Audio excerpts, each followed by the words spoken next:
어젯밤 10시쯤 잠자다 2시 깨고 오전에 또 잠자고 오후에 깼습니다. 인생엽력. 인생엽력이라는 표현을 썼습니다. 애실리오님이 질문하신 것 중에 예술가, 과학자, 문학가가 수명이 짧은 이유는 시대적인 이유와 다른 조건에서 수명이 짧다고 볼 수 있고 그들은 수행자가 아니므로 일반인 수준의 원기 에너지를 가지고 있으며 아무리 예술적, 기술적 창조력을 발산한다고 해도 생명 에너지 소모는 그리 크지 않습니다. 인생엽력이란 자신이 가지고 온 원기 에너지를 뜻합니다. 생명 에너지이기도 합니다. 원기가 소모되면 사람은 저승갈차비를 해야 합니다. 이와 같이 사람도 자동차 배터리 같은 원리가 작용합니다. 십수년도 시크릿이 유행했습니다만 상승 마스터도 언급하지만 그런 것 잘 안됩니다. 에너지만 소모하죠. 라고 말합니다. 인생엽력을 표현하자면 동전을 10cm 움직이는 게 10년치 인생엽력 에너지라고 가정을 합니다. 그만큼 대부분의 인간들이 가지고 오는 게 에너지는 극소수입니다. 원주민 아이들을 슈퍼솔저 양성하는 비밀기관에서 아이들의 DNA는 심령지수가 높습니다. 이런 아이들은 어릴 때 훈육을 시켜서 슈퍼솔저를 만드는데 대규모의 염력을 구사합니다. 예를 들어 12명의 아이들이 반어를 그리며 그 중에 한 명의 아이가 핸들러 제어를 하고 있는데 12명의 아이들에게서 나오는 염력을 통해서 수킬로미터 배트공을 불태워 죽였다는 일화도 있습니다. 슈퍼솔저 내부자는 훈육을 받을 때 학대를 받는다고 합니다. 한 번은 양동이에 물을 담아 그것을 공중 부양하라는 명령을 받았는데 그는 두려움에 조금만 하면 될 거예요. 조금만 하면 될 거예요 라고 감시자 여자에게 말하면서 염력으로 물체를 공중 부양시켰습니다. 그는 그 체험에서 속된 말로 존나게 비굴했다. 즉 불쾌한 기분이다. 라고 표현했습니다. 아이들을 매질하고 훈육하고 정기고문하고 하면 아이들이 학대를 받으며 심리적 공포를 느끼기 마련입니다. 포도가이스트 연구에서는 아이들에게 주로 나타난다고 합니다. 일부 외부 심령적인 존재보다 아이들의 내면에서 비롯되어 폴더가이스트 현상을 유발한다는 연구가 있었습니다. 저는 6세 후반 9세까지 친족댁에서 살 때 집 근처 80m 미만 야산의 오두막에서 한 달에 한 번, 두 번 강력한 폴더가이스트 현상을 유발합니다.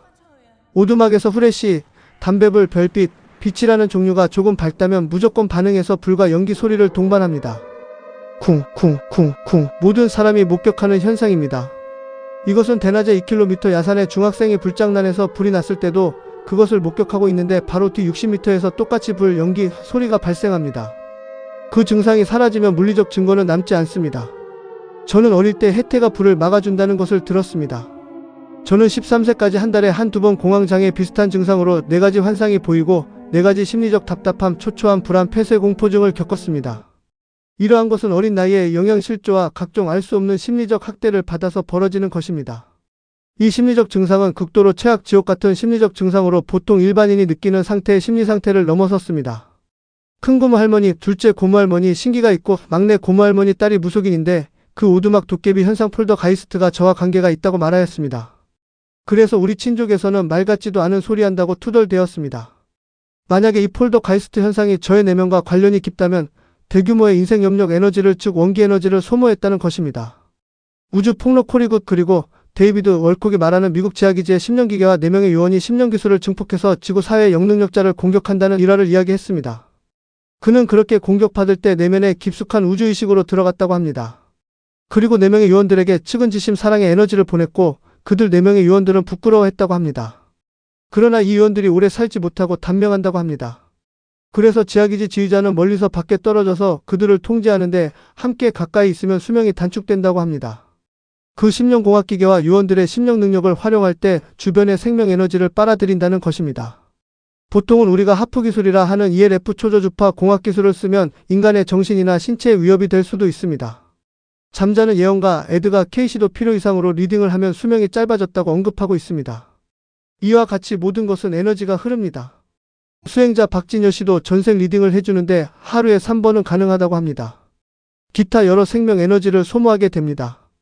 전생을 태초까지 읽을 수 있기 때문에 새끼천에 도달한 것으로 보이고 경지에 따라 종합통찰이 올 수도 있고 특정 생애를 찝어 리딩을 할 수 있겠지요. 우리가 수행을 할 때도 이원기 에너지가 사용되고 투시를 이용해도 그것들이 조금씩 사용됩니다. 이외에 신통력 중에는 2가지 분류를 할 수 있는데요. 하나는 다양한 레벨의 초감각적 육감들이 있고 불교에서는 줄여서 육신통이라고 말합니다. 다만 세부적으로 볼 때 20만 가지 천사적 감각이 언급이 있습니다. 또 하나는 여러 가지 염력 현상인데 공간이동, 축지법, 공중부양, 물체부양, 사물을 제어하는 능력 등이 있습니다. 이러한 종류의 신통력 염력은 대규모의 원기를 소모하게 됩니다. 그리고 에테르 에너지까지 소모하게 되어 매우 위험합니다. 우리가 자연계 원소 에너지를 제어하고 조종할 수 있는 상태의 마법사로 각성하거나 우주로부터 에너지를 끌어올 수 있는 경지여야 하고 지혜가 깨어나 모든 것을 알아차림을 해야만이 이 능력을 활용할 수가 있다는 것입니다. 일단은 모든 것에 지혜함과 지혜가 깨어나야 완벽해집니다. 또한 이 염력 신통력들은 3개 능력이라고 하였습니다. 깨달은 부처께서는 이런 신통력은 3개 능력으로 쓰면 업을 짓습니다. 그리고 입문 때는 처음부터 수행을 시작해야 한다는 것입니다. 어떤 뜻이냐면 수행자가 각종 신통력을 개발하고 쓰여도 그것을 수행자 중급 레벨, 고급 레벨로 취급하지 않는다는 것입니다. 이 신통력 중에는 아수라가 접지해서 부리는 타력 신통들도 존재합니다. 진정한 마법사라면 내면으로부터 무한한 에너지를 발산하거나 가져와야 합니다. 2000년 전 예수께서는 그 당시 어쩔 수 없이 신통력을 보여줬지만 그의 실제 능력은 2억 배라고 마스터는 언급하고 있습니다. 부처들도 경지 등급이 있어 1100억 화신을 나타나게 할 수도 있고 이 현상계에 부처가 등장하면 다른 영역 차원에도 부처가 등장한다고 합니다. 모든 세계에 부처가 등장합니다. 자, 더 넓은 관점에서 이 지구의 인간들이 미래 잠재성 청사진을 창조하는 염력 또한 집단적인 힘에서 발현됩니다. 타임라인이 변동되는 것도 형성되는 것도 인류 집단 무의식에서 비롯됩니다. 인류는 스스로 그런 자신들의 미래를 창조합니다. 이 공동창조를 어둠의 세력들이 자신들이 원하는 세계를 창조하기 위해서 대중심리를 컨트롤하게 된다면 그것도 가능할 수 있습니다. 영혼 하나하나는 마법의 원천이며 모든 의식은 의식의 자원입니다. 중생이 없으면 이 창조의 우주도 사라집니다.